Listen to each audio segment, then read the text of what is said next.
Ooh, the gym. My old stomping grounds. Hank Patterson, fly fishing guide. Riley Smith, tight end. Yeah, I appreciate that. Hey, you wouldn't happen to be the kicker? No, tight end.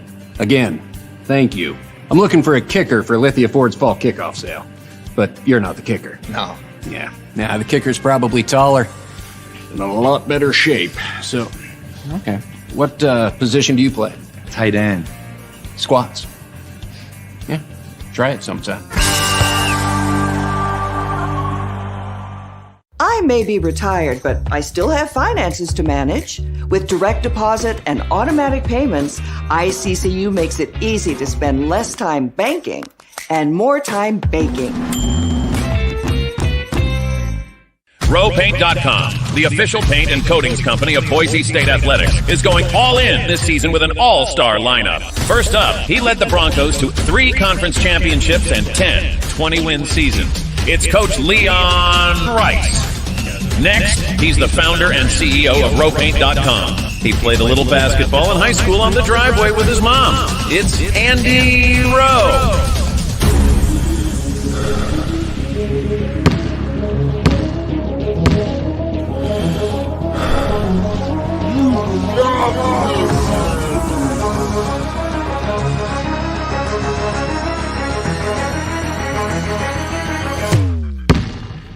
Oh, no. Want to just paint my house?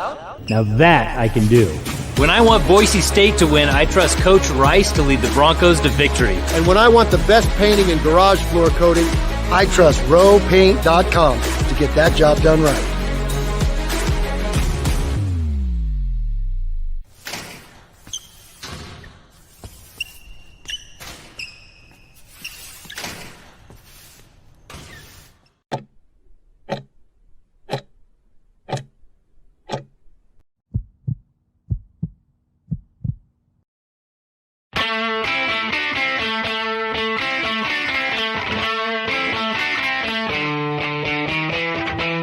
It's time for Ball Talk with Sanford and Johnny. From what's happening on the blue at Boise State to the Mountain West and beyond. The biggest storylines, the best guests, and most outlandish opinions from 2 dudes who eat, sleep, and breathe college football. Today's broadcast is coming from the Cutwater Spirits Canned Cocktail Studios. Check out one of their more than 30 flavors of pre-mixed premium cocktails at your local gas station or grocery store. Cutwater Canned Cocktails is perfect for your next game day tailgate party. Ball Talk with Sanford and Johnny, featuring former Boise State quarterback and longtime coach Mike Sanford and KTIK 95.3 FM The Ticket's Johnny Mallory on Bronco Nation News. Season 1, episode 13. Can't believe that. I know I say that every week, but it surprises me each and every week. What's going on? Welcome to another edition. Thanks to BNN. Thanks to the Cutwater Canned Spirits Cocktails. Johnny Ballgame, Mike Sanford. Coach, I just wish we had more stuff to talk about, but we're going to do our best today to still try to stay relevant. Welcome. Wow. What a weekend. Anne-Marie and I planned this trip. I think it was like 9 weeks ago. We were planning with BJ. I think it was about 9 weeks. BJ's in the backdrop of the show producing, and didn't really expect a weekend in New Mexico to end up the way it did. And obviously lost in all of it. A great win for the Boise State Broncos, 42-14, and just a tremendous performance by a whole bunch of players, first timers making big plays. But obviously the storyline is Andy Avalos, no longer the head football coach, and hard day. Sunday was a hard day. I found out the information first from BJ Reins. He texted me, which I think had seen Pete Thamel's tweet. And I was stunned. I was shell shocked. I didn't see it coming. I didn't expect it.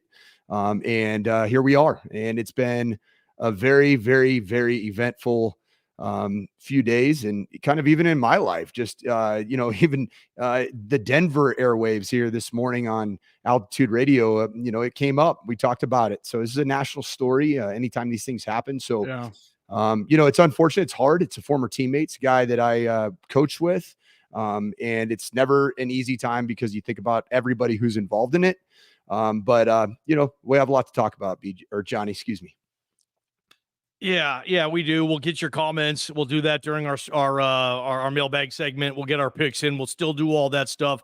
We'll talk about some other issues in the world of college football as well. This is Ball Talk. It'll be centered around Boise State, but there's a lot flying around in the world of college football that I want your opinion on. I'll share some thoughts as well. We'll do the mic drop coming up. So lots to get to tonight on Ball Talk. I'm just going to start you off because I'm thinking, okay, I'm prepping for this show, and we're talking back in our group chat and whatnot, and I'm thinking, okay, here is another angle of this Boise State season, another chapter, if you will, that Mike Sanford has already lived, breathed, died in some cases with, and that is the interim coach. That is the coach getting fired during a season, and what's next, how to keep the ship afloat for the remainder of the season.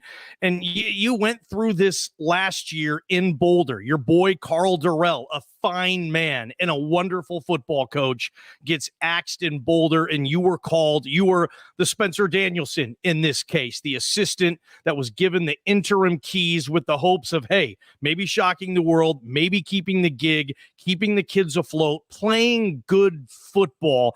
And I'm thinking, okay, Sanford's going to nail this one, hit it out of the park as well, because you went through exactly what this program is going through, except one little factor. You guys at CU, you weren't in a position to play for the Pac-12 championship when you took over last year, right? Spencer Danielson is. We were just trying to make sure we didn't go through the season without a victory. I mean, that's where we were headed, and that didn't happen. I mean, we were on our way to historic lows, and to be honest, I mean, it still was extremely hard. But it was a completely different paradigm. There was very little hope when that decision was made, and our roster was our roster, and it was a bunch of unbelievable human beings, but it was a different situation. This roster has a lot of talent, especially relative to the league. So it's an exciting time for Spencer Danielson and for Bush Hamden and for the staff and for these players, because they're still in the mix for a Mountain West championship, and nobody wants to talk about it, but it's very possible. And we'll get into that here as the show goes on. Yeah, I mean, Spencer Danielson can be a Mountain West championship winning coach. I mean, that's on the table if the chips fall their way and they win some games. And take us through the entire process of how this typically happens. And I know every situation is different. It's not a mirror image at Boise State and what you went through last year at CU. But when were you informed last year that Durrell was out? You get called into offices, you guys send the group text, or you get the players in the meeting room. You have to tell them the plan moving forward. How does that typically go? How do you think it went yesterday? Jeremiah Dickey, Andy Avalos, everybody else that was involved. Yeah, I mean, I think every situation is slightly different. How it's handled. I think this was obviously handled in a sense that, I think all the communication had happened prior to us knowing, with regards to like what, the meeting with, with Andy. I know for us, it was after a road trip last season, we played at Arizona, and we were grading the film. It was mid-morning on a Sunday morning. We had lost to Arizona. We dropped to 0-5. And I was actually watching the film. Just picture this, Johnny. I was watching the film of the game with Chandler Durrell sitting by my side. So the head coach's son, who is our director of player personnel at CU, a guy that I was involved in recruiting at Stanford. And he's sitting right next to me. Our office is looked out into the hallway there on the 4th floor at CU. And, we're watching the film, talking about, hey, what do you think's going to happen? What's going on? But pretty casual. There was no real inclination or indication that we were going to have this fate that day. And then all of a sudden I looked out the window. Chandler couldn't see from where he was sitting in my office. He was against the wall. I had a clear view, probably by design, because you've gone through this before. You know that if you look outside and you see multiple people from the athletic department in the football facility on a Sunday, that's bad news. And sure enough, it was multiple members of the senior associate athletic team. And I looked over at Chandler and I said, man, I think something might be going down right now. And just to think about what that must have been like for Chandler, and for me to tell him that, I mean, that's hard. It's not only his father. He grew up a coach's kid, just like me. We shared a lot of commonalities because of our experiences. Both our dads coached in the Pac-12 for a really long time. And I all of a sudden my heart just went from probably 65 resting heart rate to jumping to probably 160 beats per minute. And it was insane. Then I kind of popped my head out, and in doing so, senior associate athletic director that was in charge of football, Alec Russo's, he grabbed me and just said, hey, Coach Durrell's been let go. Coach Wilson's been let go. Can you go upstairs and meet with Rick George? And I'm sitting there like, man, it's my time too. And that was my first thought. You just don't know. There's nothing that's telling you that it's going to be anything but that. So I made the long climb up that stairwell to the 5th floor, which is where the athletic director's suite is, and most of the senior associate athletic team is at. And sat down with Rick George, and he informed me of his decision. And he was very upbeat and very positive about his belief in me. He's watched me interact with players. I think it's very similar to what Jeremiah Dickey saw in the traits of Spencer Danielson, and his sample size here is so deep, it's so long. Obviously there's a ton of people that vouch for Spencer, as a leader of men, as a servant leader, which I think was really important for Jeremiah Dickey to write what he saw as a ship that needed to be righted. And, then I go into his office, and he basically tells me that I have a 7-game audition for the head job, which, I think that's the right way to handle it, whether it's true or not. And I took it as such. I didn't take it as a 7-week audition to win the job. I took it as a 7-week audition to love those players, to pour into those players, and pull every single possible thing that I could out of that roster. And it started with a bye week. We reset some things from how we practice, reset some things to just player involvement in our coaches' lives and our families being involved at practice, which was very much a part of Carl Durrell's culture as well.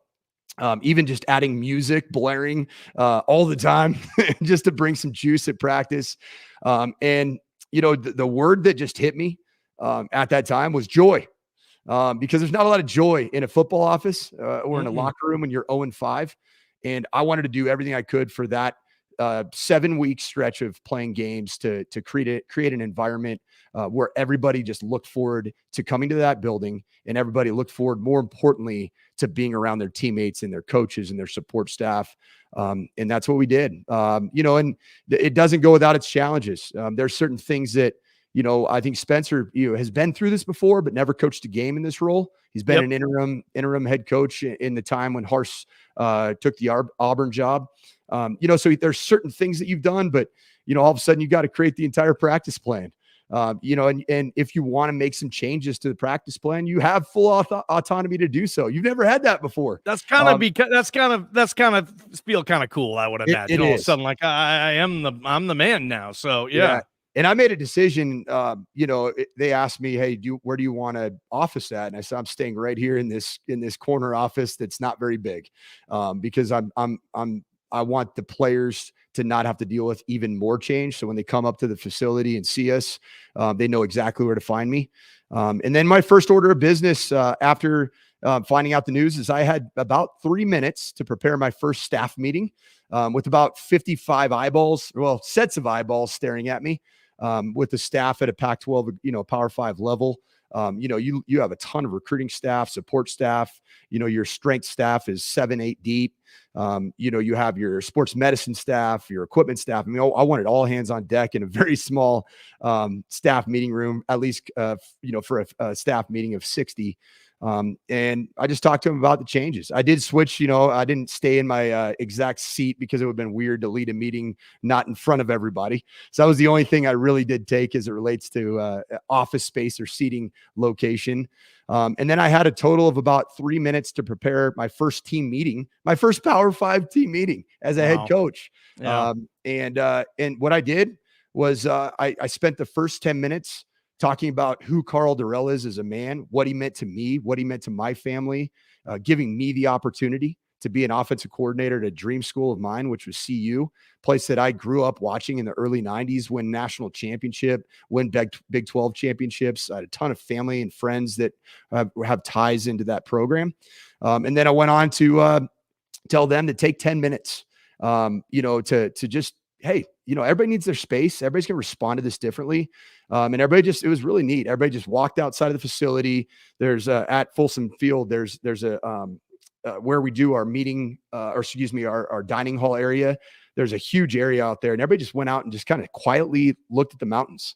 And it was a time of reflection about what Karl meant to them, Coach Dorrell, what coaches went through the same thing. And then I told them, hey, let's meet back in about 10, 15 minutes. And now let's turn the page and go from here. And that's when I talked a lot about, this culture of joy and what we're going to do. And the response from the team was incredible. There was life, there was energy. And then that first bye week, which was a blessing to have a bye week, to implement some things. I had to put new defensive coordinator in position because the defensive coordinator had been let go. And I had to elevate an offensive coordinator because I wanted to be the culture coach. I wanted to be the energy guy on the sideline. So I elevated Clay Patterson, who had been the tight end coach, guy that had been a trusted confidant, one of the best football coaches and humans I know, to be the play caller. Elevated him to interim offensive coordinator. And then I figured out that I was going to elevate Chris Reinert, now the head coach at Servite High School in Orange County, to be my special teams coordinator from off the field. So, a lot of decisions had to be made in a very quick, short order. But the number one thing was I needed to meet with those players. And so that's partly why I gave up, play calling responsibilities, because that very next day, I met with all 118 players on the roster, starting at 6 a.m. and finishing up at about 7:30 p.m. How the hell do you do that? Every 10 minutes, you just bring another dude in type of thing? I think they were actually did 5-minute blocks because and some of them went 25 minutes, and there was a massive line outside my office. But, I just wanted to hear where they were at. I wanted to hear their heart. I wanted to hear what they're going through. And I think, I know what Spencer's going through. It's something that is not easy, but it's a tremendous opportunity, not for yourself. It's a tremendous opportunity to be able to pour into other people in a really hard time where nobody knows what their future holds. They don't know if they are going to even be on the roster 3 months from now. I mean, that's a real thing because, hey, listen, I'm here at the epicenter of where a new head coach came in and completely turned it over. And that's a reality in 2023. And also I wanted to make sure that nobody entered the portal. I think we had one player enter the portal, maybe two, which Chase was Penry. No, he was after the season. Chase was out there fighting a good fight, man. Chase is he's a ride or die, man. That's my guy. He was hurt. He had surgery. Lou Major, was fired game day, rehired, and I don't know how far or whatever you want to get into this. I know you go a long way back with Lou Major. I don't. I mean, I've met him. Okay, I've met him once Lou. or twice. Yeah. I've met him once or twice. So I knew he was there in the Peterson era. You were gone before then. I believe now he that left. I do the Did he go to Washington with Pete? Yeah, he started here with Pete. I think so. So I know he's very well respected in the building, and I think you could attest to that. I've heard nothing too. but great things about him. I mean, was that fishy at all where you see a guy get fired on game day and then the next day he's hired again? I mean, his name, hell, I saw it trending locally on X or Twitter yesterday. Just whatever your thoughts are on the Lou Major situation. I want to get that out of the way now and then move on after that and talk some serious ball. Yeah, I mean, I think anytime these things feel like they might happen, and I think earlier I might have confused some of our viewers by reading the chat box here. I wasn't surprised this decision was made in general. I was stunned that it was made right on Sunday morning after the game. And so just to clear the air, it wasn't anything that I didn't anticipate maybe happening.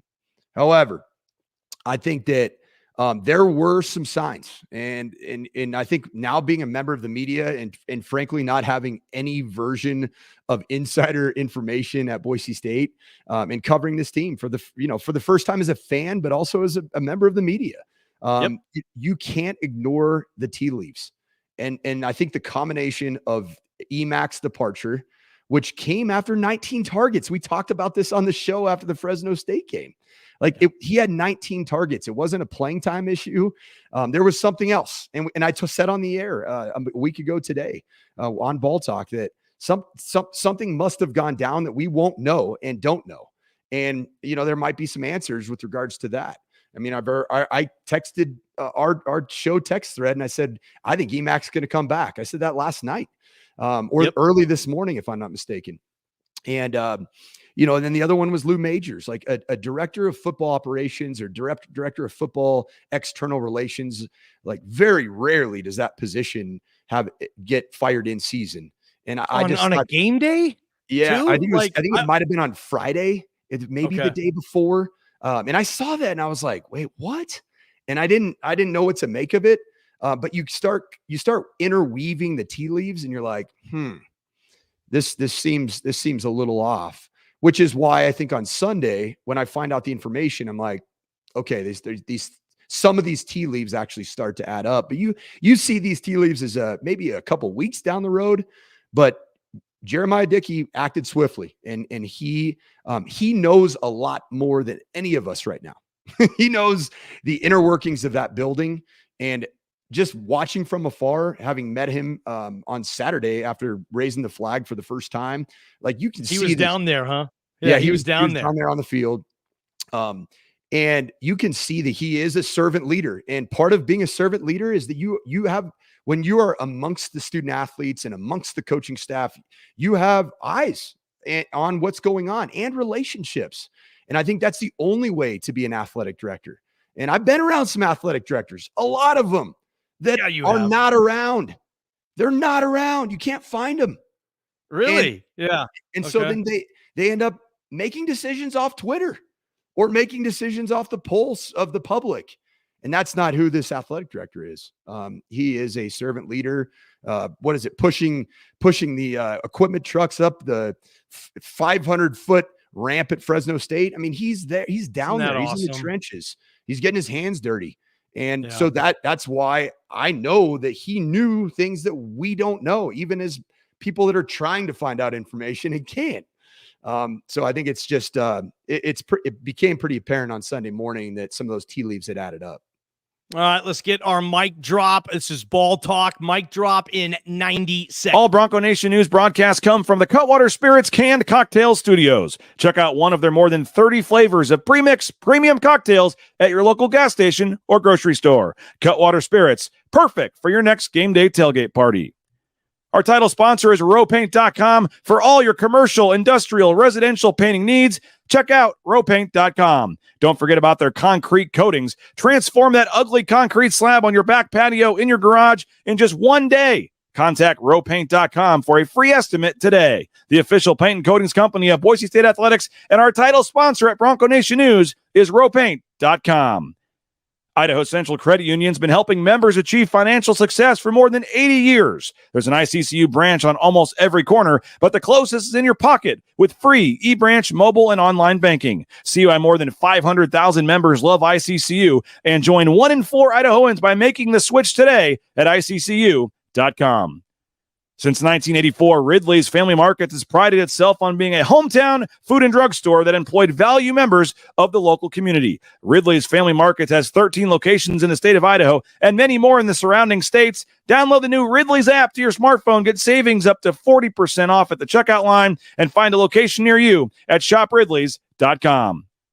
Former Bronco Matt Bauscher is once again the number 1 ranked realtor in the Treasure Valley. No home is too big or too small for Matt and his team. Let them fulfill all your real estate needs at BauscherRealEstate.com.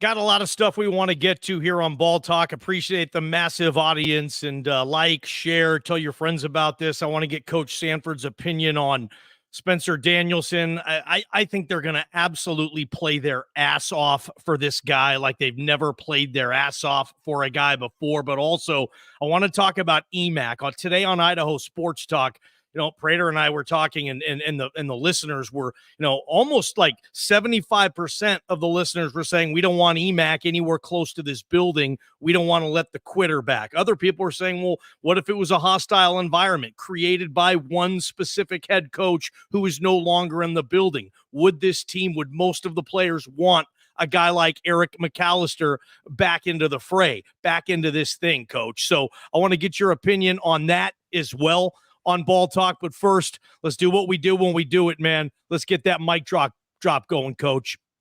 All right. I think it's like our 13th mic drop of this awesome journey with you. And this mic drop's about the current state of this season, because I've been a coach for a long time and all I can think about is what's right in front of me. And I'm not coaching this team. I'm following this team. I'm a fan of the team. I'm a media member covering the team, but I'm not on this team. But I can see it from the perspective of Spencer Danielson. I can see it from the perspective of leaders like DJ Schramm. And the bottom line is that this is the most talented team, and I'm going to say by far, in the Mountain West Conference. I've been to 2 games in person. I've seen this offensive line dwarf the Colorado State defensive line and make the New Mexico defensive line look minuscule. I've seen this defense play unbelievable football in fits and starts. But what I see right now is an opportunity. I see an opportunity for this team, these guys, these brothers. And I think that's one thing that this weekend, it reminded me of. I had a chance to go back to Boise with my family, had a chance to spend some time with Anne Marie, with a bunch of our friends that I played with. And what it reminded me of is just how incredibly deep those relationships are, even if you haven't seen your teammates in 10 plus years, some of them for 18 years. And I think that is what's going to carry this team right now. But even more than that, I think that Jeremiah Dickey made a decision that he saw all the information. He had the data. He had everything in place. And I think he did it because he loves this team and he sees the potential for this team, even in a time where there's 2 games to play and you're standing at 5-5 and you're like, this just made sense. I think it's because they're going to go win this dang Mountain West Conference championship. I really do, because the decision to promote Spencer Danielson and watching his press conference today, I wanted to go play for Spencer Danielson right now. I wanted to go strap up an old number 2 jersey from 2000 that has a Big West logo on the top of the jersey. And I wanted to go with the Broncos script on 2000 style and go signal my tail off for Bart Hendricks and the boys, because that's what I felt.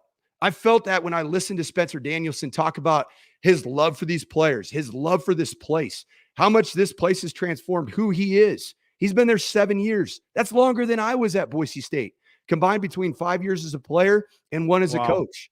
This place has transformed him. You don't think that he's going to give everything he's got?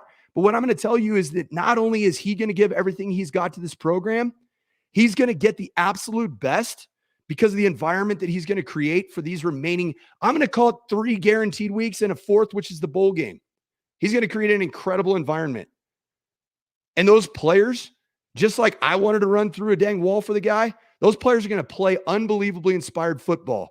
And for these remaining 2 weeks, +1 in the Mountain West Conference Championship, +1 in the bowl game, you're going to see an unbelievable team take the field and play with passion for 4 quarters. And what I believe you're going to see is what I've always thought about playing a team in this situation. I played against the USC team where I believe it was Lane Kiffin was left on a tarmac, and we at Stanford went and played in the Coliseum, and Eddie Orgeron rallied the troops. He got them playing. And they whooped us. Come on, let's go. And they whooped us in the Coliseum. College game day was there. The place was as electric as I've ever seen it. I think that's exactly what you're going to see from this Boise State team. And as a fan, as a media member, more as a fan, more as an alum, I can't wait to watch what I'm going to see on Saturday at Utah State, because there's a quote that I heard when I was coaching at University of Minnesota, and I think it's the most apropos quote for what we're in right now. And it says this, that a hungry dog is a dangerous dog. And you got a hungry dog that you just created here at Boise State. So Utah State, look out. Air Force, look out, especially coming to the Blue, because that thing's going to be packed after we go and take care of Utah State, which I promise you we will. I don't care if the line's 27. I'm taking it because I believe that this team's going to absolutely explode. TG10, a blessing in disguise. He's going to get the reins to go do what he does, play free. Bush Hamden's going to be slicing and dicing on Saturday. And then as a result of that, that stadium's going to be as electric on the closing home game for these seniors. And I wish I could come back, but I probably can't because I'm going to be at my parents' house for Thanksgiving. But other than that, I would say this. In Spencer Danielson, I trust. In Bush Hamden, I trust. In these seniors, I trust. In Jeremiah Dickey, we all should trust because the man has made great decisions for this program. He will, and I promise you, I will support him, and I will help this situation any way I can. But I do know this team's going to play inspired football, and it's going to be something that all of us are going to be excited to watch. So in Spencer, I trust. In Bush Hamden, I trust. In these seniors, I trust. And in JD, I trust. And that's a mic drop.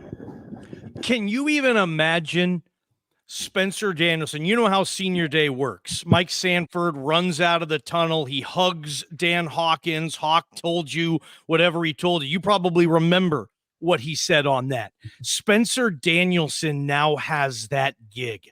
All the seniors are going to run and they're going to hug him. I mean, Spencer Danielson, I've never hugged the man, but I bet he's a hell of a hugger, right? You know, there's going to be so much emotion there. That was the thing I was thinking about too. Like, Jesus, man, they're going to bawl for Spencer Danielson. Hell, they bawled for you. You went 1-0 at CU. I still remember your locker room speech. I think you were crying. I felt you guys were going to make a run to the Rose Bowl or something.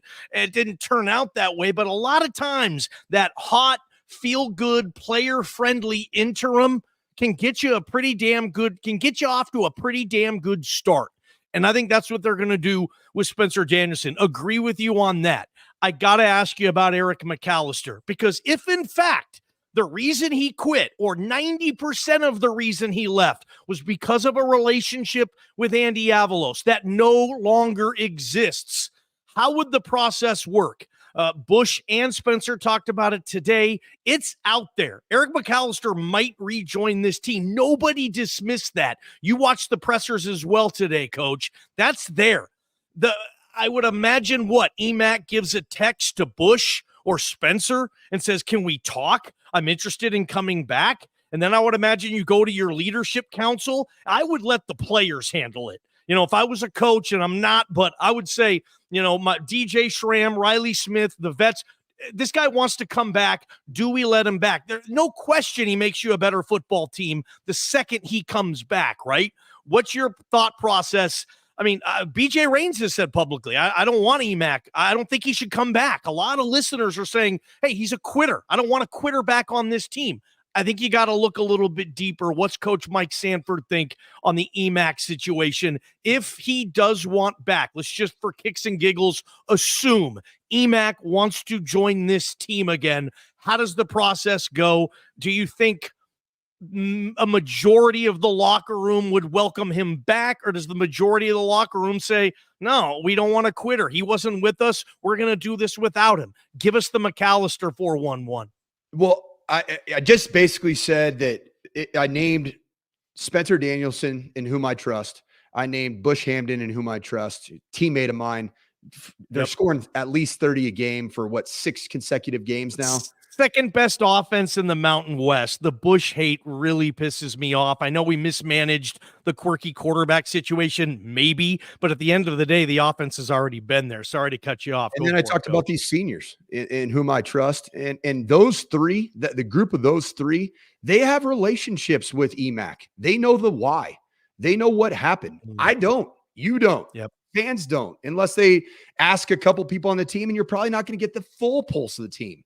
They know what happened with EMAC. They know where he was at. And the bottom line is this: if he had behavioral issues or, was exhibited a ton of selfishness, then he won't be back. If he was a good teammate behind the scenes, if he was a good locker room guy, if he was a worker, which I trust Matt Miller. I love Matt Miller. He's a hell of a receiver coach. And even listening to Matt Miller talk about EMAC, I believe it was Tuesday after EMAC had entered the portal, like, you heard all the things about his work ethic. You all heard all the things about perfecting his craft. And I think he's going to want to be back with his teammates. And then his teammates, if he is that guy, then he'll be back. And it's as simple as that. But don't forget this. And Johnny, I really believe that every Division I football coach, when you start a season, and even in the offseason, even in recruiting, every day in this profession, one of the highest stress positions in all of the world as a coach in Division I football, you are fighting for your football life on a daily basis. And there is no more situation than you're fighting for your football life than being an interim head coach with an interim staff, if you will. So they're going to, if EMAC has all the things that personality wise, great teammate, if all those things add up, you better believe if I'm on that staff, I'm like, let's go, baby. EMAC caught 50-50 balls. He spun out of a tackle on the sideline against Wyoming. I think it was, might have been a little bit earlier in the season. San Jose State got the whole thing going. They throw him a 10-yard dime route, spins out of it. And then all of a sudden it's like a 68-yard touchdown. Like, that guy can change a game. And then if Ashton Genty's back, and now we can all realize our dreams of having Helani, who, by the way, what a freaking player he is. Like, seeing it, that was the first time I've watched him really, really like churn and play. My goodness, can that dude, I mean, the combination of those two is scary. And then you add EMAC to the fold. I'm fighting for my football life. And trust me, I have fought for my football life a lot. And I'm going to come in with a loaded gun with all of my weapons, all of my ammo. And if EMAC if he's not a turd, I'm bringing, hey, EMAC, let's go, baby.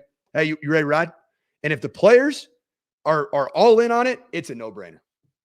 Is it going to say something that if he does come back and everybody wants him back, is that basically going to spell it out that maybe it wasn't necessarily, I don't want to play anymore because I don't want to get hurt and I don't want to risk the pot of gold at the end of the rainbow that's coming to me? If he comes back, maybe that was his crutch to say that he didn't have whatever. I mean, coaches are dominating figures. These are kids in some cases. Sometimes, I know how it is. You don't want to stand up to authority and tell some guy to go screw himself. It's a weird dynamic. Maybe EMAC said that to Andy, like, that was the reason I'm leaving, when EMAC didn't really want to tell him, no, coach, I'm not meshing with you. I don't know. But if he does come back and bygones are bygone, I mean, does that maybe spell a little bit of stuff out for you on that? Certainly people will speculate in that direction. Eh?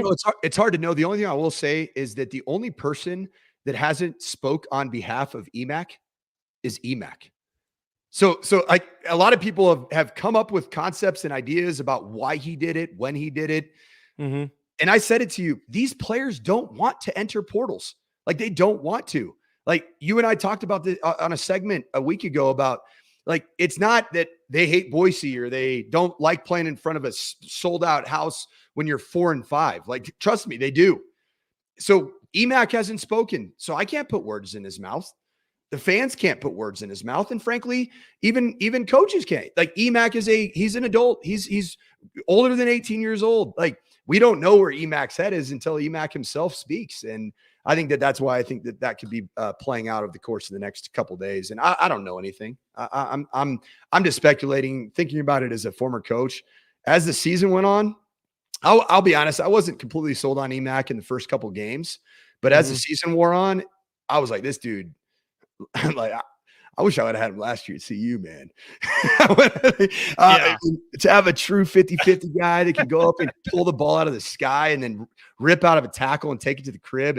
He looks like I don't know how tall he is, but he's long as all get out.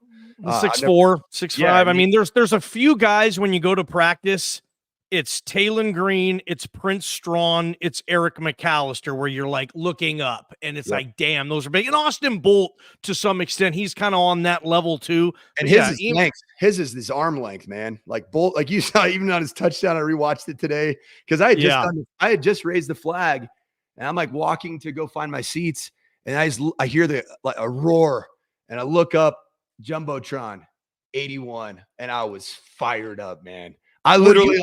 I was raising my arms and pumping I was so fired up because I absolutely love Austin Bolt. Yeah. Were you close to getting him in Logan? I mean, it felt like it came down to you at Utah State and then Boise, the hometown deal. You must have loved seeing him score. I came in and watched the Eagle Bora game and offered him a scholarship shortly thereafter. The toughness, like the slipperiness, like the way he runs through people. And then he's deceptively insanely fast. I talked to his dad, Larry, and saw his mom, Tina. She was working during the game. She was up in the Steckel Sky Center working. She works up there? He does during the game. And like, I saw her and I'm like, your son, like he did. She was like, what? That's so cool. It was awesome, man. There were a lot of, as wild as that weekend was. And frankly, like, just because I've gone through it, Sunday sucked, dude. Like Sunday sucked for me. Yeah. Because I've lived it. And honestly, like, it conjured up feelings of experiences that I've had myself. But there were so many awesome things that happened. And I haven't really had a chance to decompress about just all the faces I saw. It was unbelievable. I can't imagine that. And I heard your post game on BNN. That was a shit show, by the way, but it was hilarious. Hey, you gotta let your hair down, man. You know, I'm in town. I mean, I let my hair down a little bit. So I was actually it was a wild night, man. Brad Bedell, had to fend off. Dude. He was our security guard because somebody, from the drunk tank came up and said some crazy stuff to BJ Reins and Brad Bedell. I'll tell you what, if you're ever in a bar fight, man, I want Brad Bedell with me. I've actually never been in one, unfortunately. It shows I'm not as tough as I think I am. Yeah, I don't think I have either. I want your advice for Spencer Danielson as the interim. Let's get it in 90 seconds. Bronco Nation News is sponsored by Tommy Alquist and Ball Ventures Alquist, Idaho's premier commercial real estate development company. BVA projects specialize in office, retail, flex, medical, and industrial spaces located at some of the most strategic and visible locations in the valley. Need a developer? Looking for new space? Think BVA. At BVA, we are Idaho's developer. The Nicolason family and SON management have proudly been operating Taco Bell restaurants in and around the Treasure Valley since 1969. One of the first to make a 7-figure donation to the Lyle Smith Society, they've also stepped up their support of Boise State athletics with the Taco Bell men's and women's basketball endowed scholarships. The Nicolason family and SON management have committed at least $310,000 by 2026. Get more information on their financial support of Boise State athletics and find information on applying to work at Taco Bell at TacoBellWorks.com.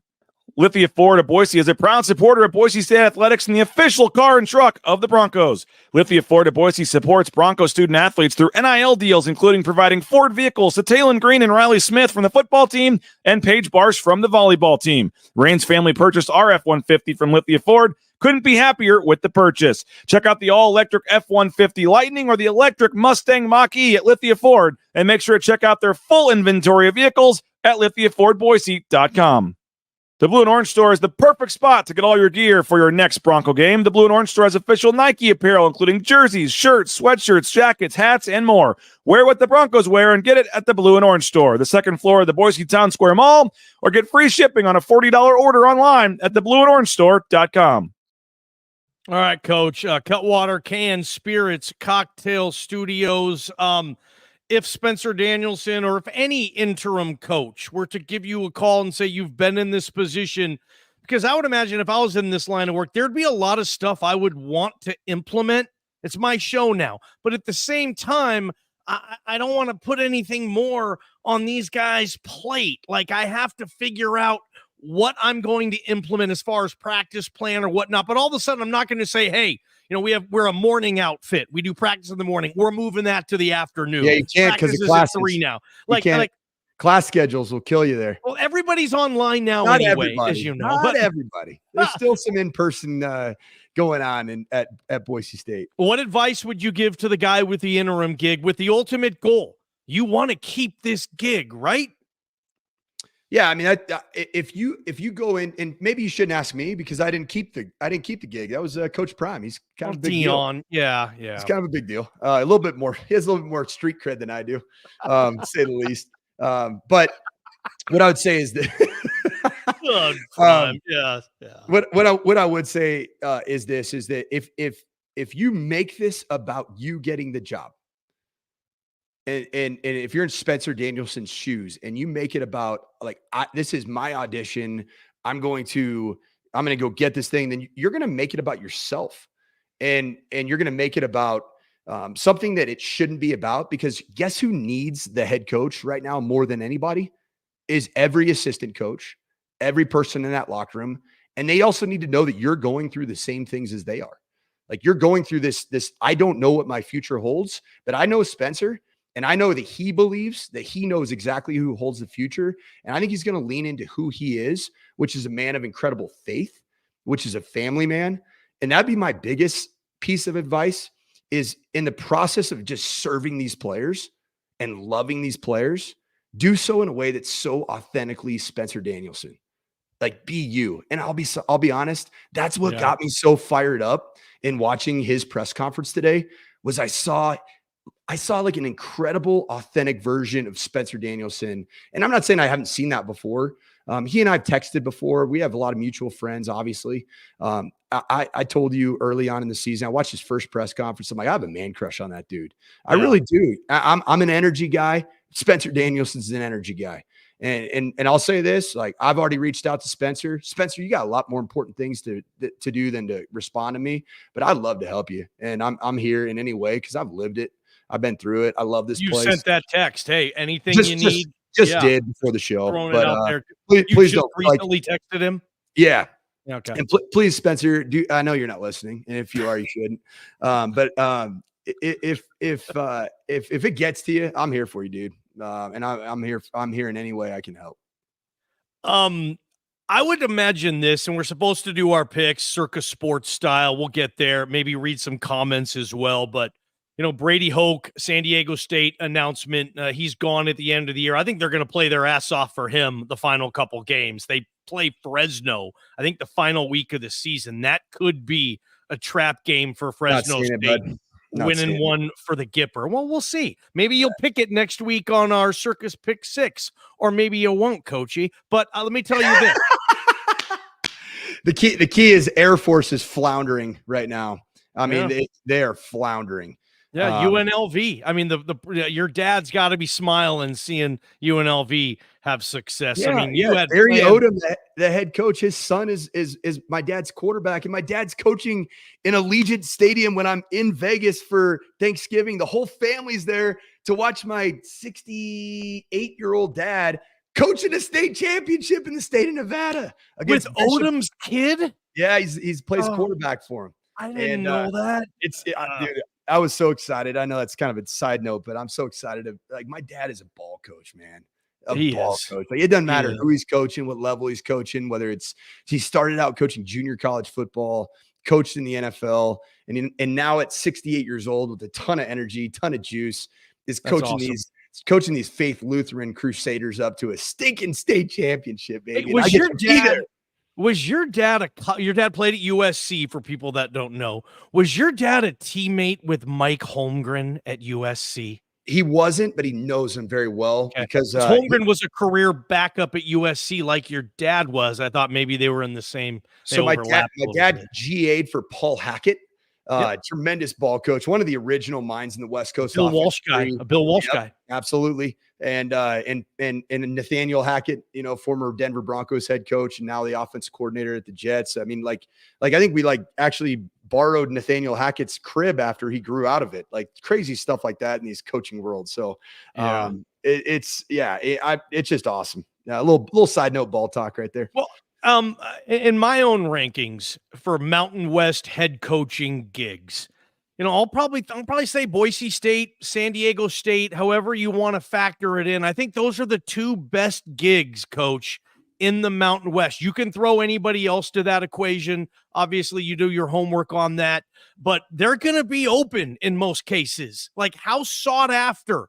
These are G5 gigs now, and the G5 is further away from the Power 5 than it's been in the last 10, 15 years. Now, you still have that spot in the tourney for at least the next 2 years for the new 12-team tournament. Are these the two best gigs in the Mountain West? Who else would you throw in there? And what type of coach is going to want this thing? Well, first off, Boise State is the best job in Group of Five, hands down, bar none, because consistently at every level it's been at, whether it's junior college football, whether it's Division II football, whether it's FCS football, where your Vandals now reside. Tough loss against Weber. I apologize. I had to bring it up. Yeah, and I know when they're hot, you talk about them. When they lose, you just kind of just let it slide. That's my deal, man. Yeah, that's what it's good. It's good.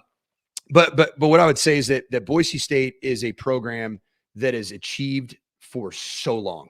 And obviously over the course of the last 25 years, and I fully believe that this is going to be another winning season. Like, I have no doubt. It's in Spencer's hands now. How about that too? And even more, it's also in these players' hands. And this is a talented group. It's a group that's been through a lot. It's seen coaching transition. Think about what DJ Schramm's been through in his time here. Think about what George Halani's been in his time through here. That senior day is going to be an emotional time. And I can tell you from firsthand, my eyes were I had horrible allergies last year at senior day with those kids. And I'd only been with them for a year, but it happened so deeply and so quickly. And players just hugging you, tears in their face, telling you they love you. Like, you're like, this is powerful stuff. I think Boise State, man, I think it's an unbelievable job, but I'm going to say this. It comes with one caveat, and it's a big one, is that year one of being a head coach at Boise State, 10 plus wins is the expectation. 10 plus. That's the expectation. You felt that in 2014. Oh, I felt it. I felt it. You can look at, the before and after pictures of me. It was like 8 years in the presidency. I mean, by the end, I was grayscale. I mean, my eyes were all like bloodshot. I looked like somebody you'd see on the corner down here in Denver on Colfax. I mean, that's just how it goes here at Boise State. And it is a job for somebody, I think, that can serve and lead, but also somebody that's got really thick skin and can wear, I think, a really heavy visor or a very heavy set of headsets, because the burden is heavy. And it's not for the faint of heart. I don't know if it's a up and coming coach or if it's somebody who has had coaching experience. I don't know if it's somebody from the family or outside the family. And to be honest, like I keep saying, it's in Dickey we all trust. And I believe that. And I think that he's going to hire who he believes is the best person for these student athletes. That's the bottom line. But this is a job where 10 plus, is expected. And honestly, anything short of 10, you feel like you failed. And that everybody knows that. Like, that when you come to Boise State. I left Stanford for 3 years. We won 12, 11, 12, 2 Pac-12 championships. And I got to Boise, and after a week, I looked at my wife. I'm like, this is a lot more pressure than Stanford was. Wow. I mean, a lot. Wow. And it's because of the history of this program, and it's always been successful. And now on the flip side of that, why is it successful? Well, it's because it's in one of the fastest growing areas in the United States, and has been one of the fastest growing areas because people want to go to Boise. People want to move to Boise. People want to go and check it out. And then it's hot because it's got an unbelievable fan base. Like, I was blown away by Bronco Nation on Saturday night. I didn't know. I mean, I was out there hustling on Twitter, making sure when I raised the flag, apparently everybody said I did half staff. I followed directions. I was supposed to raise it until the black tape got to my hand, and I followed directions. So I wasn't a half staff flag raiser for all of you that are calling me on still. Johnny, I was nervous that there were going to be 8,000 people because I don't know. When we were a 10-win team, early 2000s, and the weather started turning and hunting season was up, you know, and people had their tags for mule deers and elks and all that stuff. It was an empty stadium, man. Not anymore. 35,000 people there, man. It was unbelievable. The other job you mentioned was San Diego State, the ultimate sleeping giant job in all of college football. You said that. Yeah. Why? Because there is not another Division I playing football team within 150 miles. Okay. And in traffic, it's like 7 hours to USC. That's the only other team that you don't compete against USC. You might compete against UCLA. Kids might want to go to San Diego over going to Westwood. Way better. I mean, the fish tacos down in San Diego are way better than they are. Westwood is really nice, though, man. Yeah, I love Westwood. But San Diego, dude. Like, my favorite city in America. Let me ask you this, because recruiting is a lot of this, okay? If you're going to take your lovely girlfriend on vacation, are you going to Westwood or are you going to San Diego? Yeah, we're going to San Diego. Yeah, because it's a destination spot. Recruiting's no different. How do you get people in the stadium, though? I mean, is that on the mind for whoever gets the gig? That stadium is empty. Like, why? You've said this before. Have they played an exciting brand of football in the last decade? No. Yeah. Marshall Faulk, Dan McGuire. Yep. And it was rolling back in the, what was that? Late 80s, early 90s, man. Yeah. It was rolling. You had Ted Tollner slinging it all over the yard, man, as the head coach. Darnay Scott, wide receiver. I can play the San Diego State alum game all day. Yeah. So I think San Diego State's an ultimate sleeping giant, and somebody's going to go there. And honestly, that's the ultimate, like, win, stay competitive, and don't ever leave. Don't leave. Like, don't ever leave. Because if you get that thing rolling, you'll be a legend. Yeah. And if you're recruiting, and if you build a geo fence around Southern California and say nobody's getting out of this place, trust me, you're not going to Fresno. Really? You're going to go to the Valley. They'll name the field after you too. It's brand new, right? Like you said, the legendary status. That's your stadium. You know, you can be Don Coryell back in the 60s with Joe Gibbs and John Madden on his staff. And they've won recently. Like, they have won recently. Like, Rocky Long did an unbelievable job building that program in his image, and they ran the football incredibly well. They still didn't fill the stadium up. Played unbelievable defense, and frankly, Brady Hoke did the same thing. Like, Brady Hoke's a legend in football. Like, he's going to have statues erected at Ball State. Yeah, I mean, for what he did in turning that program around, you know, and frankly, for his first tenure at San Diego State was phenomenal. He'll probably be in the San Diego State Hall of Fame someday. Sure. Yeah. And so he's done well, but I think that the issue there's been just the feeling of having a desire to go watch the brand of football. Relevance, right? Relevance and just exciting brand of football, like playing like wide open offense. I think that is an absolute sleeping giant. I'm with you, man. One more quick thing before we get to our pick six. So I'm watching the Missouri game because I follow Kirby, you know, I'm buddies with him and all that. And I'm watching him. This has nothing to do with the Boise State gig or anything like that. I'm just rooting for him at Mizzou, you know, and that's all he's doing too. But he runs this play on a 3rd and goal, very, very deceptive. And I'm thinking, oh shit, man, freaking Kirby. So I shoot him a text. I'm like, hey man, who did you steal that play from on the goal line? He texts me back, I don't know, about an hour, 2 hours after the game. He's like, hey man, how's it going? Always asks about Boise State, but how they're doing. And he says, I said, where'd you get that? And he said, I'm a football fan. I was watching another game in the SEC, and another coach ran the same play 2 weeks ago. I thought, we kind of have conceptually the same stuff that they do. That's totally going to work. and it was on a crucial 3rd and 1. That was one of the biggest home wins in Mizzou football history, certainly since Gary Pinkel was there. They crushed Tennessee when they were both, 7 and 2? I mean, huge win for Missouri, and certainly Kirby Moore. And he's like, yeah, I didn't get it from him.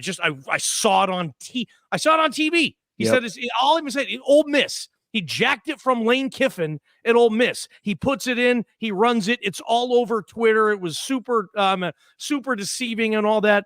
Have you guys? I'm wearing a Tecmo Super Bowl shirt. That's like the greatest game still of all time.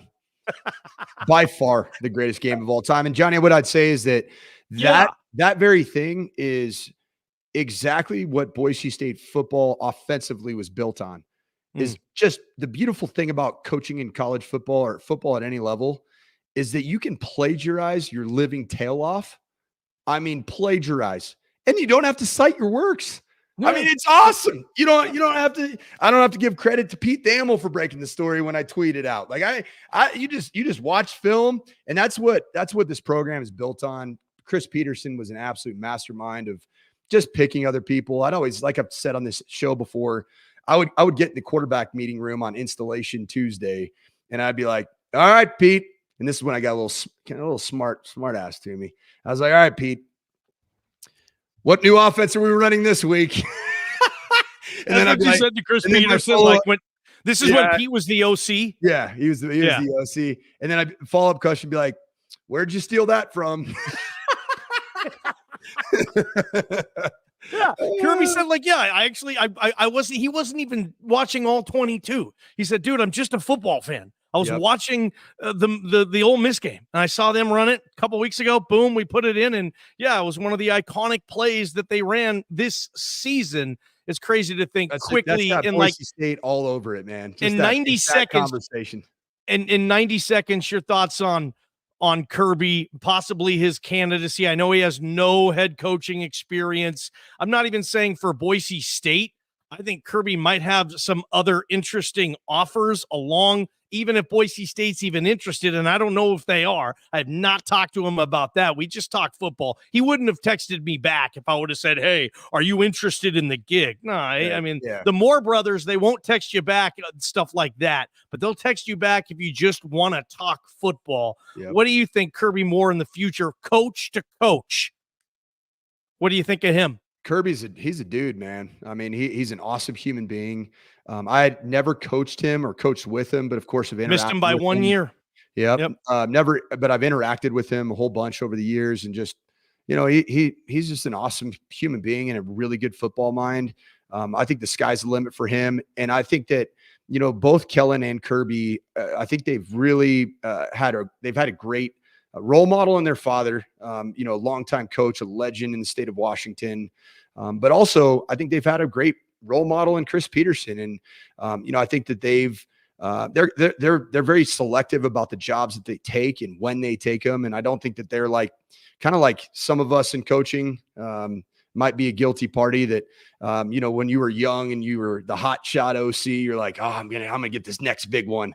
That's hard to say no to. You at Notre Dame. Yep. That's hard to say no to. You were totally that guy, man. Big time that guy. You were so that guy. But you learn, man. Hot. You just win a Fiesta Bowl. You're thinking, I love BSU here. I'm on my way. Then all of a sudden, Brian Kelly calls you and it's like, yeah, I'm looking. What's the Boston accent? Hey, yo, Sanford, I'm looking for an OC. Let's go on vacation together. You want to meet up in Park City? Let's go to Park City. And that's what happened. Yeah, I mean, I think that there's a lot of wisdom. I think there's a lot of patience. There's a lot of discretion that goes into, I think, Kellen and Kirby. And I think a lot of that comes from their I think Chris Peterson's a guy that's just poured into those guys. And, Pete was never the one that was in a hurry to move. I'll be honest, part of my own experience and my own journey in taking those jobs, man, I'm thankful for those opportunities I had. Did all of them work? Nope. Yeah. But they gave me an experience in life, like even right now, like doing what I'm doing, with you and being able to tell a lot of different stories and then just learning from really good leaders and learning from some people that I learned what not to do as head coaches. And then, now even in broadcasting here in Denver and doing stuff on the TV and on radio. It's, I'm thankful for those experiences. And that's kind of how I'm wired, man. I also didn't grow up in one house. You know what I mean? No, you didn't. I grew up I moved 7 times as a kid. It's just what I know. It's what I've been accustomed to. And, everybody's got their own unique path and unique journey. But I'll tell you this, man, all the respect in the world for what Kirby and Drink are doing at Mizzou. Right. Seriously. Drink did a really good job of building that thing with recruiting. Drink was he's got some boy dog in him as a recruiter. Were you on staff with Drink in 14? Yeah, he was the tight end coach. That's it. Yep. So I was the OC. We had an unbelievable staff, man. Junior Adams was a receiver coach. He was a first-time D1 coach. He had been at Eastern Washington, so first-time FBS coach. Played at Oregon State though. Scott Huff, man. I mean, I'll be honest, Scooter. I don't know that there's a better coach and human being that I've been around. Period. Than Scott Huff. I would best offensive line coach in America. I believe that. Okay. Yeah. I've heard a lot of people say that. And I don't think he's just an O-line coach. Like, that's a guy that I think he probably would shoot me if I ever said this, but I think he's a head coach because he loves the players. He's a servant. I think it's Scooter. And dude, look at that guy's track record. Like, if you looked at the win-loss record of Scooter's teams, and the O-line is where you win games, like teams that Scooter's coached at, come on, man. That dude's seriously. There's so many terrific and talented coaches. And Kent Riddle. And the Riddler was our running back coach. The Riddler. And he was, you want to talk about a work of art that year of getting Jeremy McNichols ready to play. Dude. As a true freshman, managing Jay Ajayi's hit count, which was insane. I was able to figure out the practice methodology. You made Chaz Anderson a receiver in the middle of the night, right? He was a 3-year starter at receiver here, and you were like, Chaz, you're playing receiver now. He started the whole year. That's crazy, Sanford. Was that? Yeah, the Junior Adams and you working it right there. Yeah, I can't. That's a hell of a staff, man. I can't tell you. It's so funny. If you talk to Juice Brown, it'd probably be. I think Juice Brown's like, hey man, you can take him a receiver. I think it might have been Juice. He's a DB who can actually catch. Yeah, you might want him. If Harsin gets this gig, totally hypothetical, and he wants to get the band back together, he calls Rid, he calls Sanford, whatever else he wants to do. How closely would you consider that, dude? You were just back here in the weekend. If you ever have a chance to come back at a high-level coaching position, meaning OC or head coach, is this on at least your checklist? Are you trying to get back to the Ivy League? The Ivy League. Would you ever coach in the Ivy League again? $2 million bucks a year? $2 million a year? No. You would. No. And I loved it. It was so much fun, but I'll never forget the first game I coached in. I think it was Yale versus Cornell. And I was all fired up, man. It's my first gig as a full-time position coach. I'm not a GA anymore. I'm signaling. I'm feeling myself. And I go up to Amory after the game. I'm like, hey, what'd you think? And she goes, I kind of miss big time football. He said that. Yeah. She's like, it was really slow. Yeah. It looks bad on tape too when we do game planning and we see the defense. I thought I was like, oh man, we have so much speed on our team and these guys look slow. So yeah, I wouldn't do that, but not to avoid your question, because I know you think that's what I'm doing right now. Those are bridges that you cross when you get there, and that's the bottom line. Just to say that I wouldn't do it or I would do it. There's a lot that we've done some. You things see yourself coaching again? You guys can't get away from it. Media is cool. You stay in the game. Your coaching buddies still text you back because they know you're still involved. Coaching, I'm a ball coach. Meet high school average. Your season's over though. Ball. It is, but there's next season. There's the off season. There's all those things. So if you get to the bridge though, you're gonna stop and consider crossing. Well, those are things that just how I've always processed things, especially later in my career, is just, prayerfully consider it. And that's a huge piece of how I do things. What I do is I do lean on my faith, lean on that relationship I have. And then my wife and I we're lock in step as relates to making decisions together. And to be honest, there's been some times where, like Western Kentucky, I told my wife, I'm like, this might be my last opportunity to be a head coach. And she was like, don't do it. I love it here at Notre Dame, and those are regrets I have. And so I'm not going to, those are things like my family, my wife, my kids, they have sacrificed so much for me to chase this incredible dream of being able to impact. They love Colorado too, huh? They love it there. Huh?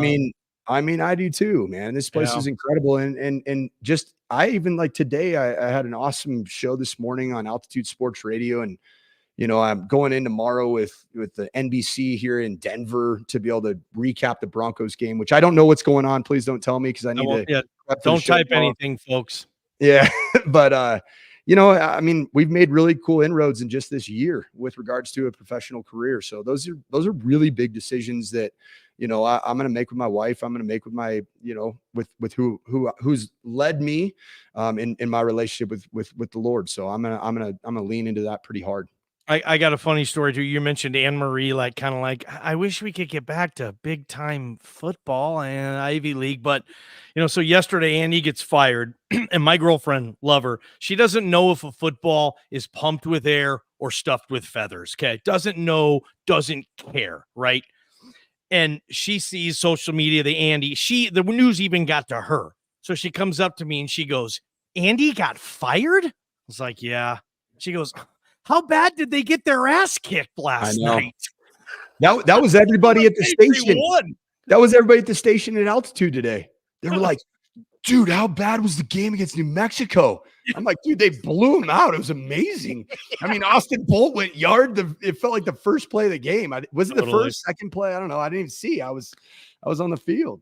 All right, Coach. We got to pick six this, man. Do it, I know you got a TV hit at 5 a.m. and I got other stuff I want to do. The standings, Circa Sports pick six here on Ball Talk. You're going to go to Vegas. You're going to stay at Circa. If you like sports and you like Vegas, they built the absolute empire for you, and it's Circa Hotel Resort Casino, Circa Sports.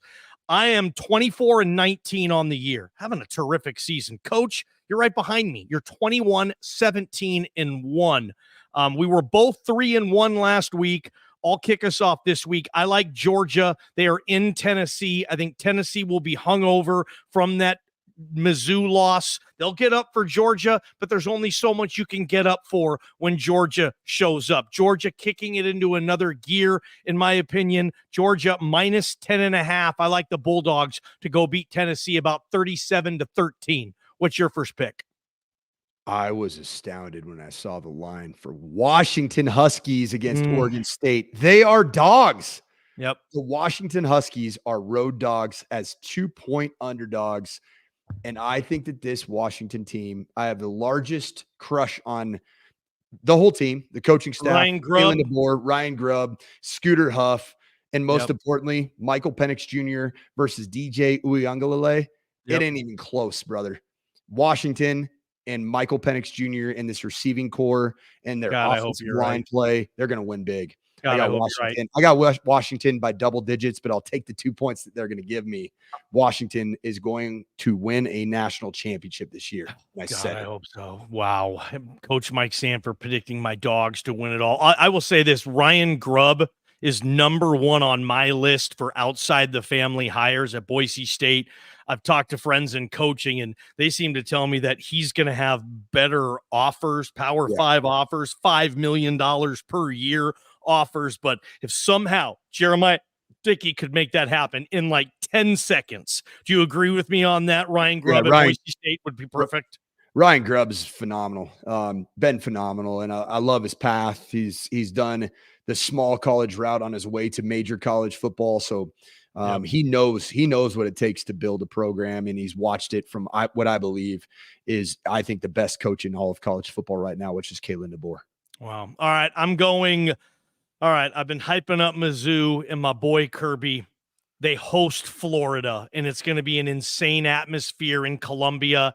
and I think there's going to be a letdown. I've watched college football too long. I've seen it too many times. When in the world have you seen Missouri giving 11.5 to Florida? I mean, that's like, if this is Men in Black, that's like tracking down a cephalopoid on foot. Nobody does that. Missouri is never an 11.5 point favorite against the Florida Gators. And I will tell you this, they'll win, Missouri, but they're not going to win by 12. They'll eke it out. Kirby will have some stuff schemed up. So give me the Gators plus 11.5 at Missouri. Still think Missouri will win. What's your next pick? Kent State, the Golden Flashes. It's my weekly pick. They've been so kind to me. They're 13-point underdogs at Ball State. Mike New, the head coach of Ball State, fighting for his football life and doing a dang good job fighting. Ball State's going to wipe Kent State off of the face of the earth and win by 20. They were 8-point favorites last week against Bowling Green, and Bowling Green beat them by 40, or they gave up 8 points. Kent State is the safest bet. Book it, lock it. I got Ball State winning by probably 25 to 40. I love it. All right. I'm going Fresno State versus New Mexico. Fresno's minus 23.5. Mikey Keene was in some concussion protocol. I don't even care. I think Fife can get this spread covered. Fresno State feels bad about itself. It pissed away last week. Fresno State's going to beat New Mexico probably 51-10. This is an easy peasy cover. Take Fresno. You'll laugh all the way to the bank. Lay the 23.5. What's yours next one, Coach?